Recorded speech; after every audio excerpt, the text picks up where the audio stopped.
They survived, obviously, with the 10 men. I thought they were better the week before at Liverpool. And you're expecting to come out and give it a real go within 10 minutes. Go blast them away. But give Southampton credit. Southampton were brilliant at times. They played some really good football. Suleimani was really good down that left. And that's why I asked him. Best you've seen them all season? Yeah, probably the only second time I've seen them, but yeah, it's definitely best. No, they were brilliant. I thought Aribo in midfield was really good. And as the manager said, when they tired a little bit, they brought the better players off, I thought that changed the game. But Karen, once again, it was Ahmad who stepped up for them when he needed them to, and he's just that player who can make something happen.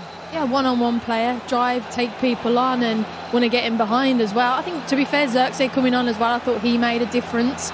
You know, flicks and tricks, he gave confidence, but this is the 1v1s, and this is where I think Wolf Peters had a real problem. He did get a lucky kind of rebound, but what I like about him, first took forward, positive, putting the full back on the back foot, and you earn your little bit of luck. You still have to finish it, and he absolutely did. And then from then on, Southampton, as Scholes mentioned, they're taking the best players off. The confidence had absolutely drained in them. So then it was about, okay, not only is it 1-1, how can you turn this into 3 points? And to be fair, you see me pick the ball up and he went, we are going again. And he dragged them through it. You drove them forward, didn't you? And then Paul, for the first time, he scored in back-to-back Premier League games. Yeah, look, he's been Man United's best player for the last few weeks, since Amorim's actually come in. And he was the one player tonight, even in the first half, where you thought something could possibly happen. And he's gone on to show that. He's got great ability, can go either way. Again, is he going to be a wing-back? Has he got that right balance to play that position? Would he be more suited to a number 10? I don't know. I think against the better teams defensively especially, it could be a struggle for him. But look, he stepped up when the team needed a win tonight, and he's been the one that will get all the plaudits, and rightly so. Where does he need to be, Karen, to get the best out of him? Higher up. You know, this is for me where he is, you know, pressing, getting on the front foot. Look, like I said, it's, you know, Southampton culpable to their own mistakes. We've seen it throughout the whole of the season, and like I mentioned, I think at this point their confidence and their heads had gone, but you have to snap onto it, and Ahmad was sharp, sensed it, and obviously deserved that goal. But I prefer him higher up. I think he can play inside and outside. Don't think Garnacho can, but I think he can. So go and see what the opposition give you, and then put him in a position where he can hurt you the most. But he's their shining star at the moment. Yeah, absolutely. A hat-trick for Ahmad in that 3-1 victory. And when we come back after the break, we are going to hear... Ivan, what is your assessment of your team's performance this evening? I think we did 75 minutes and really good, playing much better than Manchester United. In the last 15 minutes we were like innocent kids and not good mentality. To win this game, you can play like 75 minutes the big game, and then in 15 minutes you have to be much more malicious, I can say, and a little bit more evil, I don't know, to win the game. What do you think led to that? Was it a lack of physicality, as you mentioned? No, it's not physicality. There is a moment that you are a little bit down, but you have to earn some foul, some free throw, losing the time, be much more clever. There is a lot of situation that we are naive. And do you feel that this performance was always in your players? You mentioned there for 75 minutes they were absolutely outstanding in this match. It has to be. Until the end we have to play like this. I think in my opinion, we have to work even more on the training to not go down last 15 minutes. And it was like really good performance here, and we have to keep continuing about 90 minutes. What are the main positives you take out of it? No, that we are playing very good game, and I'm really sorry for guys, angry, because we didn't did good things last 15 minutes. Yeah, especially the tactics in the first half. You seemed to get them absolutely correct with the pace and the ability to play in behind Manchester United. Unfortunately, you couldn't add to your goal tally. I think we did everything good. We had lots of chances to score more goals. We didn't score. But like I said, we did a really good game until 75. While you're disappointed with the overall result, can you use this as a marker, a catalyst for the next games? We have to use everything for the next game. I want the same performance against Nottingham and to become like with other type of mentality to win the games. Ivan Juric there speaking to Emma Dodd, saying that his side for 75 minutes was so good. They needed to be more malicious, Karen, more evil, and suggested that his players were naive at the end. Yeah, I can't disagree with him, but I also think when you take your two best players off, and I know Diblin was probably injured, I think they missed then an attacking threat and an outlet, which then invites all the pressure on. But it maybe is that grit, that determination, that experience. But like I mentioned before, I think the squad depth isn't good enough. But he would be frustrated, and for 60 minutes they were absolutely outstanding. They'll be going away feeling like they don't deserve to be on the losing side tonight, and he's clearly not turning it round in terms of results in the Premier League, but do you see him starting to turn it round in the performances? Well, I think that, I know Karen said 60 minutes, I thought it was more like 70, 75 minutes. I thought they were really good. They were really good to watch. Creative. I thought they were a lot better than Manchester United. I think tactically they were better. I thought technically they were better, which was the most surprising thing. Just the way they passed the ball into people, the way people received the ball. And now Amorim said that himself about his own team. Man United were really poor at that. The side of the defenders to pass it on, the weight of pass, the control when it came into Rasmus Højlund was so poor at times. He kept giving it back to them, and Southampton were totally different. They were on a different level to United for a long time, and it just solely because of Amad Diallo that Man United won this game. The rest of the players, long hard look at yourself. Yeah, well, Rio Ferdinand has tweeted about Amad as well at the end of that game. Look at that, I'm glad this isn't full length from that photograph. He said, what have I just witnessed? Amad rescue job at Old Trafford. Let's go. I'm still, You're still stunned at the photograph, Karen, aren't you? Yeah, go Scholes. Absolutely, but yeah. What are you thinking about, Karen? Nothing. The last word. I'm moving on quickly. Yeah, move on. The last word to Amad, who was the absolute star here tonight. Absolutely brilliant. Well, we're almost done at Old Trafford, but the live sport continues into the night, and Kate Mason is standing by with the cricket. I think they did a very good job. Southampton creating space between the lines, and then the number 20 with a lot of space behind. We had some difficulties to stop that player, but then when they lose the physicality in the end of the game, in the last 30 minutes, we find the space to use, and then we could change the game. But the feeling is that we have so much to do. I felt the team really tired, because Liverpool, Arsenal, 120 minutes, and then it's not just tired, the physical part of the player, it's the mental part of the player. So was a win, was good, let's continue. And Amad, the talisman again for you, delivering at the end. Just how key was it to get him in those areas where he can do that sort of damage for you? Even in the first half, every time Amad has the ball, he can push the ball. Sometimes he cannot. He doesn't take one player, but he pushes the other team to the final third inside the box, and that type of players is really important. Like I said, we didn't do a very good game, but in this moment, winning is the most important thing.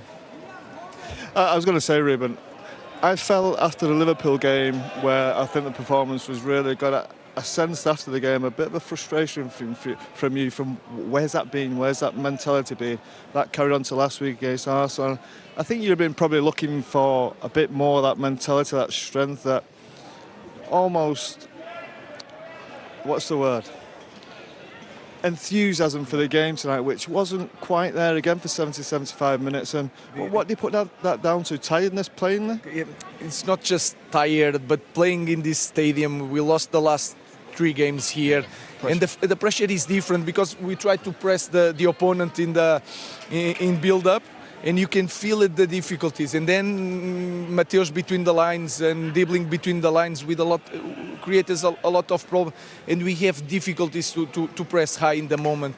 Yes. This team is not used to do that. And then it seems like lack of enthusiasm. So Ugarte is late, Kobe Mainu is late, Bruno going outside, the ball is inside. And then one transition and Lenny Yoro cannot catch the guy. These small things push the team behind, and then we get nervous. Without ball, but then when you have one click, one goal, one opportunity, you feel like the team can control better the game. Yeah. So I want to be fair with my players. Today was not a lack of enthusiasm, was a lack of speed, and sometimes lack of control of the game.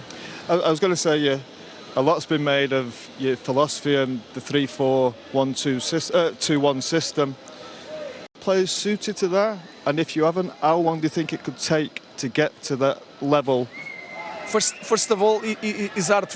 Of course, they are not used to play like that, because you have to cover a lot of space, you have to jump, we have to change which player is jumping on the press, and then with the ball today, we saw that we have some patterns when the ball is in the sides of the pitch, but then we lose the duels. It's hard to explain now. We don't have the training, so I cannot tell you that they can do it or not. Yeah. But it's a different system. It's so completely different what they are used to do it. So I don't know how long it's going to take. But the profile sometimes you can understand is not the right ones. But we have to improve players, and we know the situation of the club. You have to continue. Bruno, you mentioned there obviously the problems, but what did you say to them to solve it then at half time? Because you looked frustrated, the ground was frustrated, and they weren't doing what you wanted to do. So what was you telling them then at half time? The first thing is more to close the middle and to push the ball outside, because we had a lot of problems the ball between the lines.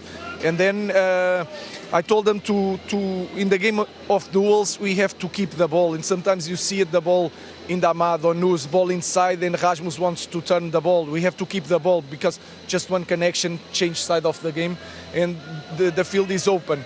And then I told them that in this kind of teams that they were pressing man to man, the simple things of good pass and movement, good reception is the key to the simple things is the key to get the chances. I think they improve in the second half.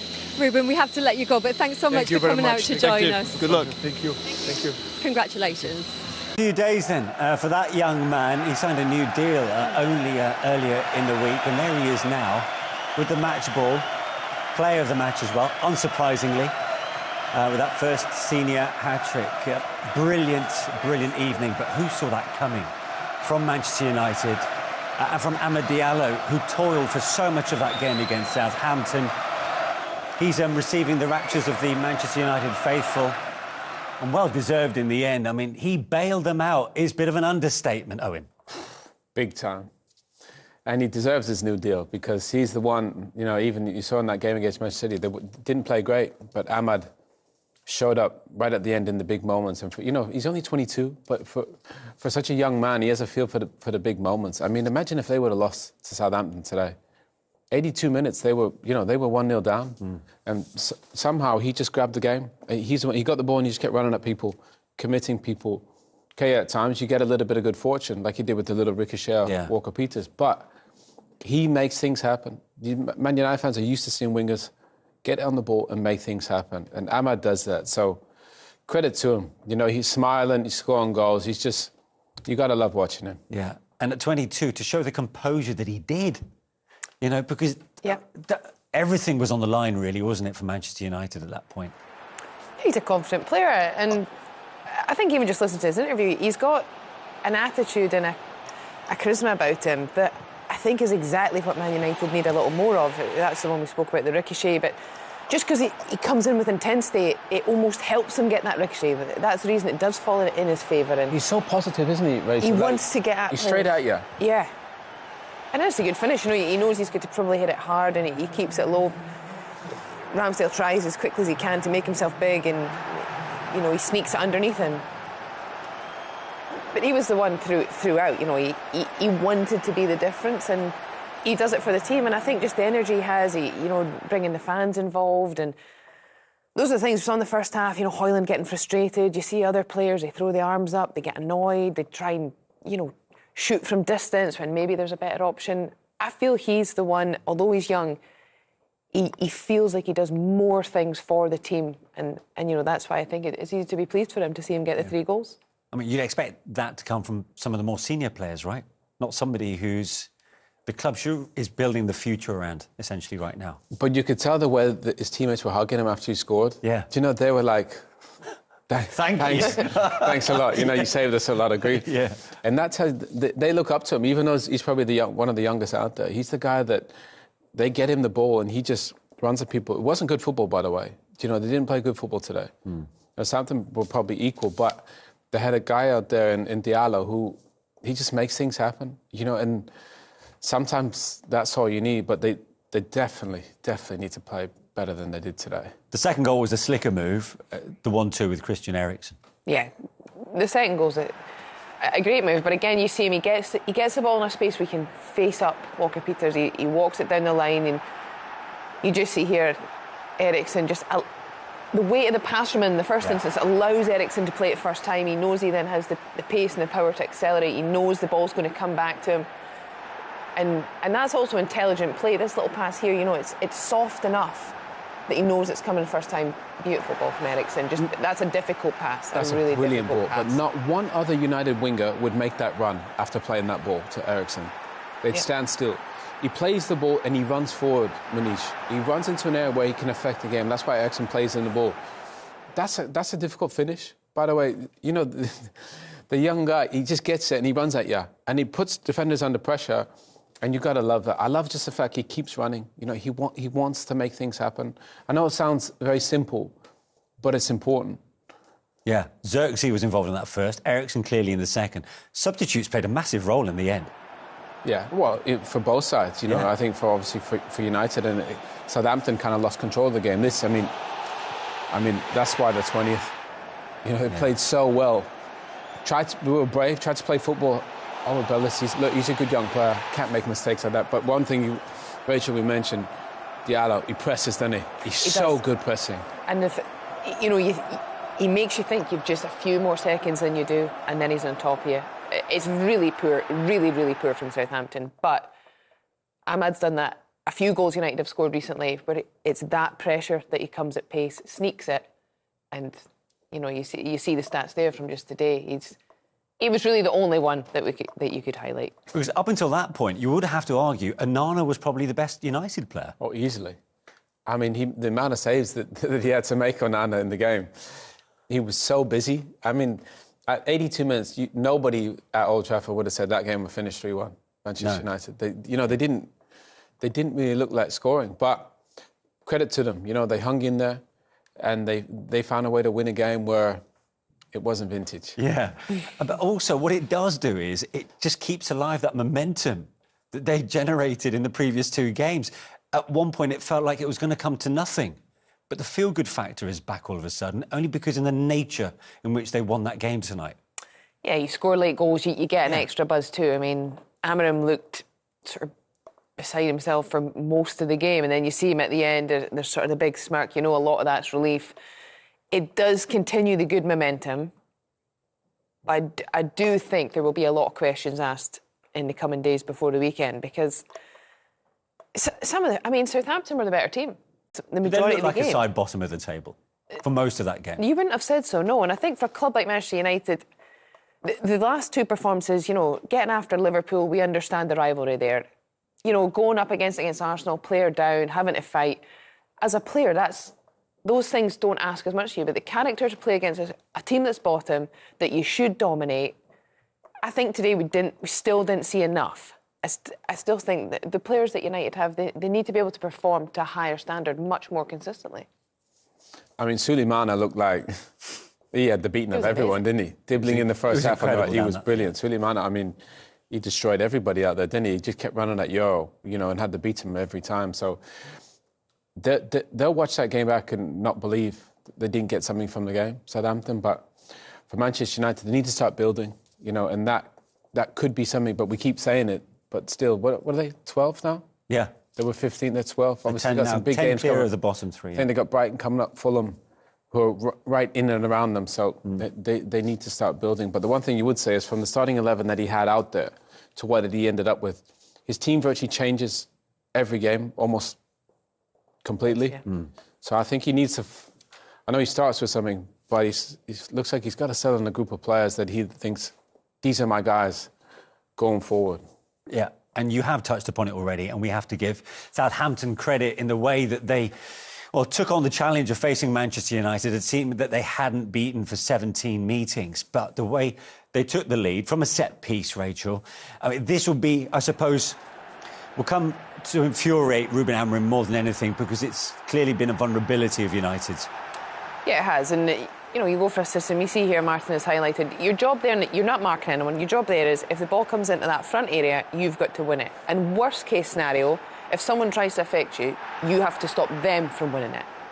Devlin gets a flick and, you know, you slow it down, you sort of saying to Garty, well, he sort of turns his back, it hits him, you know, you could have standing maybe a bit stronger and bigger there, but that happens quickly, so you can understand why he sort of reacts and just throws his body and doesn't sort of deal with it. But that again is basics, which when you're in the position that United are in, you're conceding goals, you have to try and eradicate those moments. And for the most part, Martinez normally he's very front-footed, he does attack things, but that he got himself caught there. A little lesson for him that, you know, when these things happen, often it puts you on your toes and then you're switched on for the next, you know, set pieces in those same moments. Look at that, the amount of goals they've conceded from corners already this season is into double figures.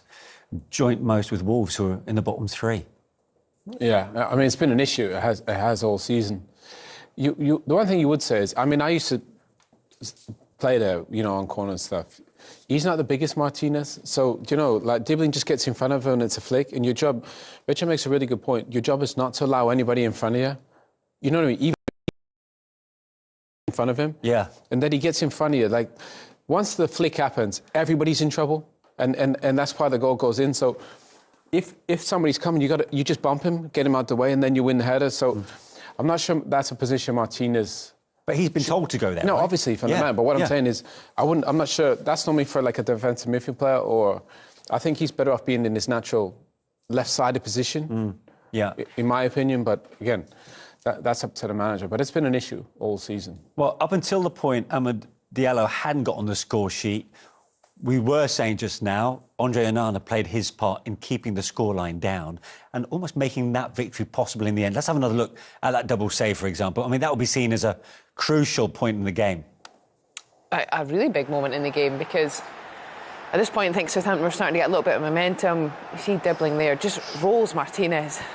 I mean, great skill, that's just great skill. But Onana does really well. First save, gets down low, comes at him quickly, and then the second save, he's up sharp and makes that big block for the second one. But dribbling here, great, just lovely feet to then cut back inside the lick and get his shot off quickly. And yeah, Onana's really the hero from the first half. Yeah. I mean, yeah, dribbling he was brilliant. He's only 18 years old, got a lovely left foot, he's quick, he's explosive, gets into those spaces. Onana does great. You know, he made some massive saves in the game there, even that one. You know, his chest, he's got composure and just hits it straight at Onana, who makes himself really big. And he's made a lot of big saves this season, Onana, for Manchester United. And that point in that first half, they were under pressure there, United. Yeah. And Onana kept them in the game. See, I just wonder how big a call Amorim had to make who to be in goal after what we saw against Arsenal. Bayinde was incredible at the end of it. But, you know, he is his go-to guy in the Premier League this season. In fact, he started all the games so far. He is. And I think Minder deserved the opportunity in the Cup, and he did have a good game. I think probably it was something where it was maybe the right decision to keep that continuity with Onana for the league. Right, let's get some post-match reaction to that incredible win for Manchester United. Matthijs de Ligt joins us pitchside at Old Trafford now. Matthijs, thanks for joining us. What's the mood like in the dressing room you've just left behind? Yeah, obviously really happy. Really important win for us. It wasn't an easy game today, especially the first half was quite difficult. But yeah, the fact that I think 50 minutes before full time, you score 3 goals, you win 3-1, 3 points are really important for us. A word for Amad Diallo, I suppose United's hero, in the way that he came up trumps in the closing stages. It's incredible for a guy who's only 22. Yeah, he's really important at the moment. He's having a lot of confidence at the moment.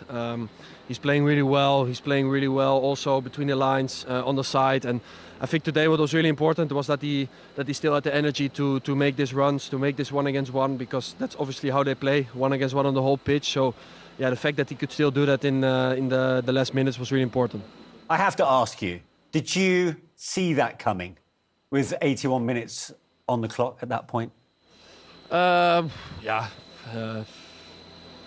You always believe, and especially against teams from Juric, the coach. I know him from Italy, the way their team's playing. It's always really aggressive, but in the last minutes they always get a little bit tired and you get a lot of space, and I think you saw that today. I think the fact that we kept believing in winning this game was really important, and yeah, obviously 3-1 in the end. To say that I knew that it was going to happen, it would be a lie, but I still believed in it.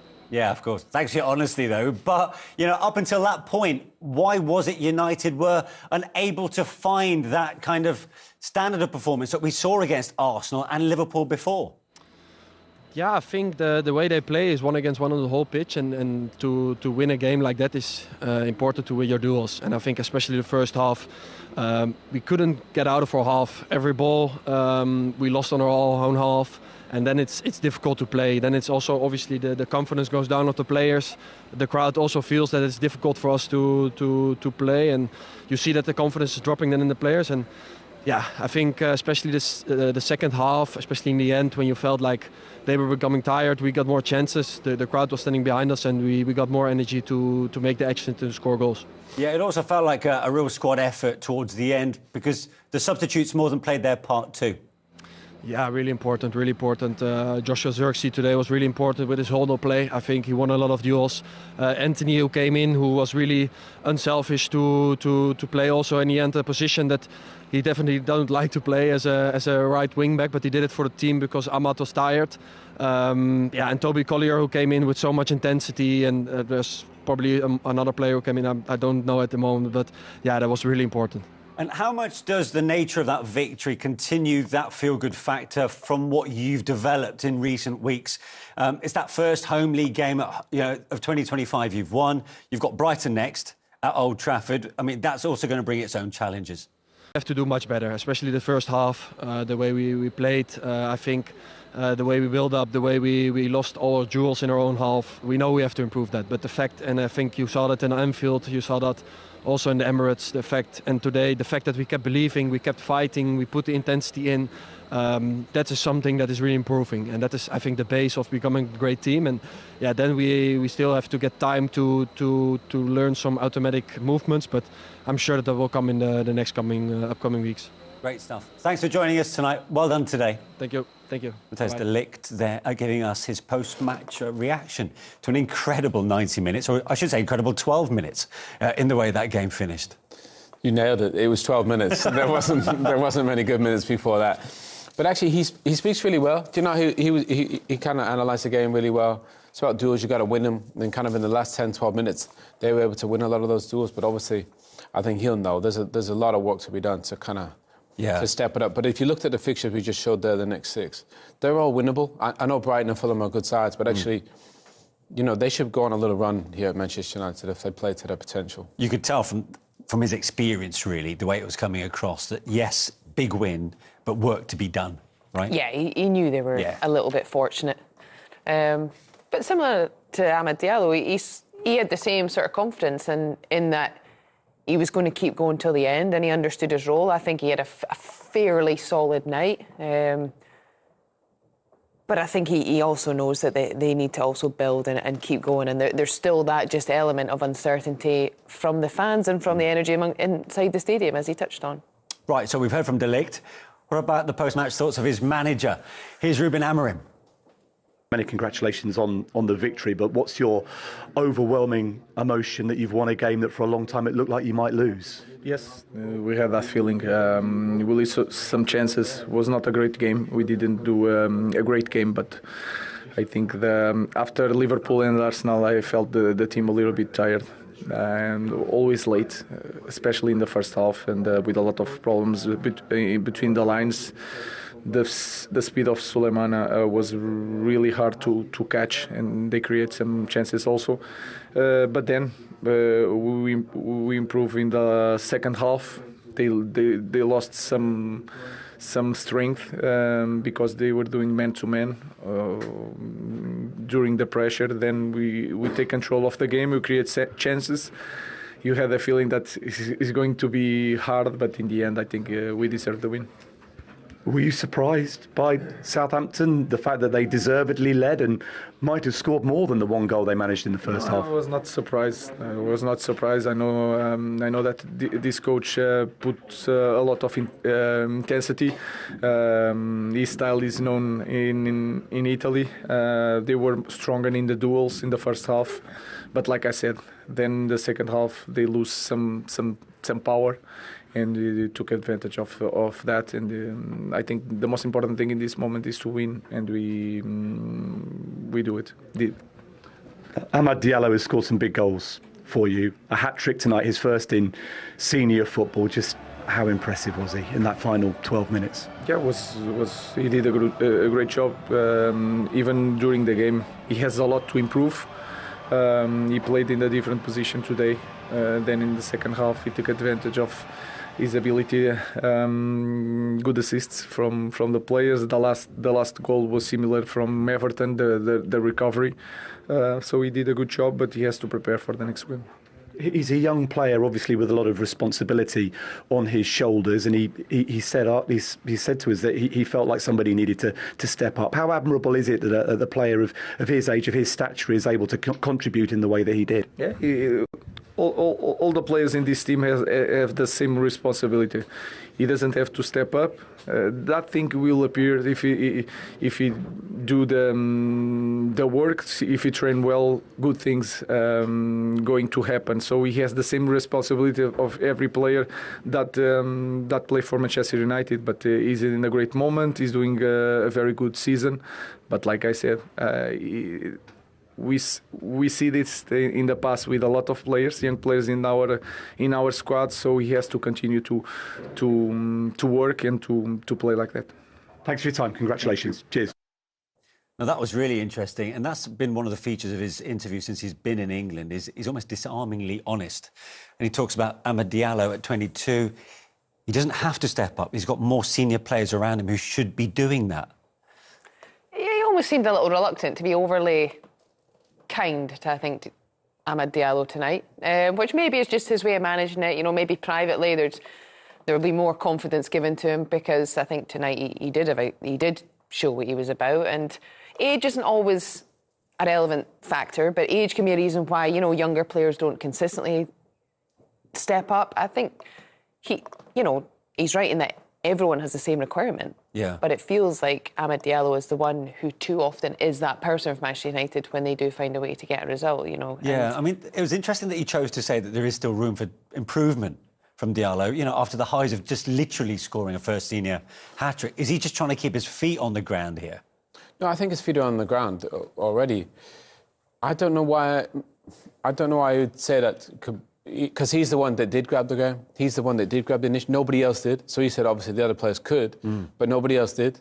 He's the one that said, right, I'm going to make something happen here. So they were very fortunate to have him out on the pitch today, Amad Diallo, because he's the one that turned that result around, virtually on his own. And I know Xerxes and Eriksen, they had moments in the game, but it was Amad Diallo that came to the rescue. And that's why everybody hugged him like he was this Father Saviour Christmas. almost. Yeah, he was. Father Christmas. Look, he was a saviour today. And, Yeah. you know, and he deserves all the praise.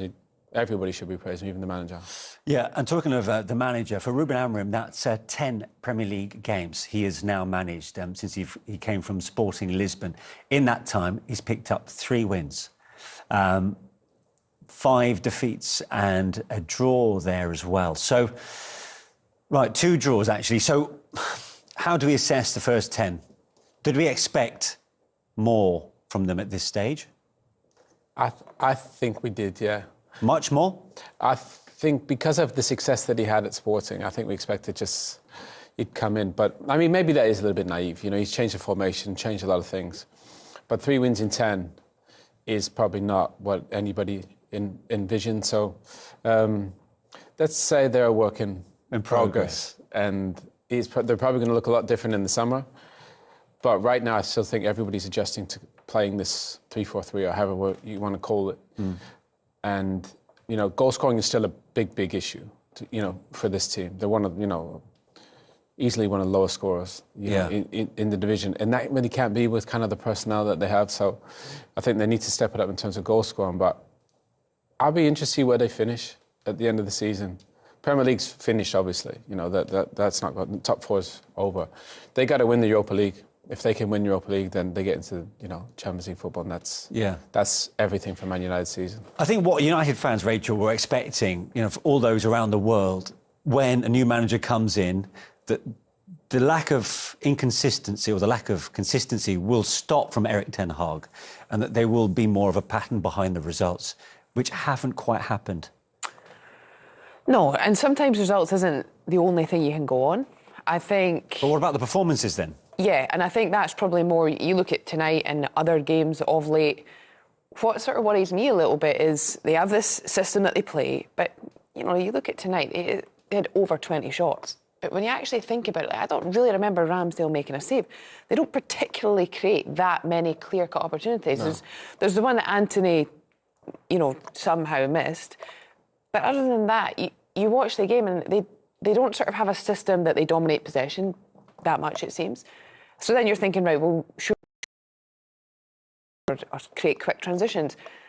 That wasn't overly effective tonight either. So I think I probably am a little more concerned at how are United going to try and play to actually find a way to get results. It feels like they're struggling to move away from the counter-attacking style that's almost been ingrained in them. I don't know if anybody wants to play counter-attacking style, especially not Manchester United. You're meant to play on the front foot. You're meant to dominate the ball. That's why Erik ten Hag got the job, because he, you know, played this Ajax way, and, you know, and they dominated the ball. That's why he got rid of David De Gea, to get Onana, because they had a ball-playing goalkeeper.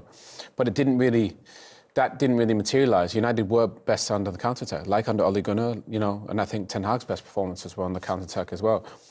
If you look at United under Amorim, even Arsenal, City, where are they good? Counter-attack. You know, everybody's trying to dominate the ball, but actually, I don't think they're... When you play two central midfield players, that ended up with Collier and Bruno Fernandes, you're not going to dominate the ball, you know, and that's against a team that's 20th in the Premier League. So I do think that it is a work in progress on many levels. Goalkeepers probably set defensively, they're not bad, but they need work in the middle of the pitch, obviously, I think. And they need to sort the striker position out. But obviously losing Marcus Rashford could be a huge blow. Talk about Garnacho potentially leaving. You know, I think if I was a United fan, I am. That's a worry. Do you know? I'm trying to do my job and be kind of, you know, not have. Okay, so what would you do then? About Alejandro Garnacho, links with Napoli. No, but Manish, nobody's leaving. Rashford's not leaving. Mainu's not leaving. Nobody's leaving. They're your best players. We're going to help integrate these and build around. You're not going to get better than them. To let these guys go on loan and pay half their wages is madness. Impossible. I wouldn't let it happen. I know maybe Marcus wants to go play somewhere. Knuckle down and sort it out. You know, look where Harry Maguire was a couple of years ago. You know, and now he's got a new contract. You know, football changes real quick. And you want to keep your best, most talented players here. And I think Garnacho, Mainu and Marcus still are a part of that group, and I think they could have a bright future if they just sort it out. Would you have the same philosophy, Rachel? I think it feels that the Rashford situation might be slightly separate. I think because there's obviously a lot... It feels like there's a lot more to that. It's hard to truthfully know when you're on the outside. I feel Mainu is someone that they certainly should want to keep, and I think Garnacho would be a loss, primarily because he's someone who has scored goals for them, and goals haven't been something that they've got, you know, at their riches. So it would be a loss, but I also think part of what Amorim has done by playing so many different people and clearly trying to show to the board, the people that give him the budget, I play this way, and the players that we have, there's still gaps in the system. I think there's been an element of these last 10 games have been to highlight that. I think over the course of the next 5 to 10 games, the results need to start coming, and he needs to start getting players consistently on the pitch that can play together, work together, create opportunities, and start to actually get that to come to fruition. You see, Mainu is the big, I suppose, the most fascinating aspect of those three players that you mentioned with Rashford and Garnacho. You know, through the academy, homegrown talent, reports of maybe for PSR situation, or, you know, that his sale would be needed possibly. But you're saying this would be the worst move possible. Football's broken if you're meant to sell your best young academy kids. They should be cherished. Look at the class of '92 at Manchester United, the impact they had on that football club. Yeah. that now we think, oh, let's promote players to get into the first team so we can sell them to go against PSR. Who came up with that rule, by the way? It's one of the stupidest things I've ever heard of. That teams are incentivized for selling their academy-grown players. Honestly, who came up with that? You know, you should be benefit for actually staying at the football club and nurturing these players throughout the football club. So I don't want to see any of those guys go. I want to see them actually be there. That's what the fans love to see, these kids coming through. My favourite thing about this job is seeing these guys come through with their first step. I was there for Marcus's first game. It's a beautiful thing to see the way they interact with the fans and connection they have. To all of a sudden say, oh yeah, we sell him because we, for profit. What? Football's is way better than that. And it shouldn't be all about finances and money. It should be about identifying and supporting these kids on this journey. I'm blown away that they've created... That it's even been talked about. Yeah. No, that it's been allowed to happen. We've seen all these brilliant young kids being sold for PSR. I mean, honestly, madness. Yeah. But Rachel, I mean, it's these youngsters that clubs like Manchester United, it's the cornerstone of their success really going forward, isn't it? And for the fans to relate to the club.